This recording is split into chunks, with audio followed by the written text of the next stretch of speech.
ሰላም ጤና ይስጥልኝ ከፋክት ኒውስ የዜና አገልግሎት የሰዓቱን ሰበር መረጃ ይዤ ቀረብኩላችሁ። እኔ ሙለር ዘቤስት ነኝ።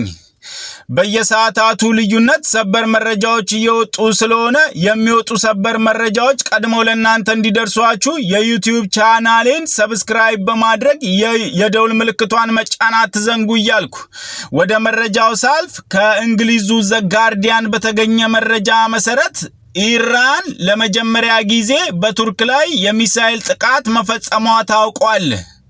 ምንም እንኳን ጥቃቱ የታሰበበት ኢላማ ላይ ባይደርስም ይህ ክስተት በሁለቱ ሀገሮች መካከል ያለውን ውጥረት በከፍተኛ ደረጃ ጨምሮታል።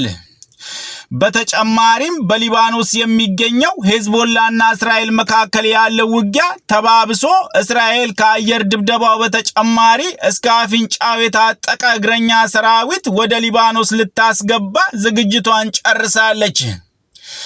ይህ በእንዲህ እንዳለ ኢራን በሆርሙዝ ሰርጥ አካባቢ ለማለፍ እየሞከሩ የነበሩ 10 የጦር መርከቦችን መትቻ አስጥሜያለሁ ስትል በይፋ አስታውቃለች።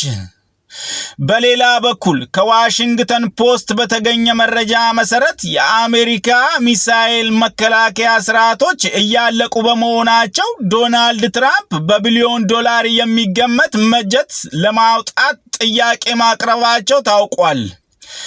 ለዚህም በዋሽንግተን የሚገኙ የጦር መሳሪያ አምራች ኩባንያዎችን ለስብሰባ መጥራታቸውን ዋሽንግተን ፖስት አስነብቧል። የሰዓቱን ዜና አጠናክሬ ያቀረብኩላችሁን ይመስል ነበር።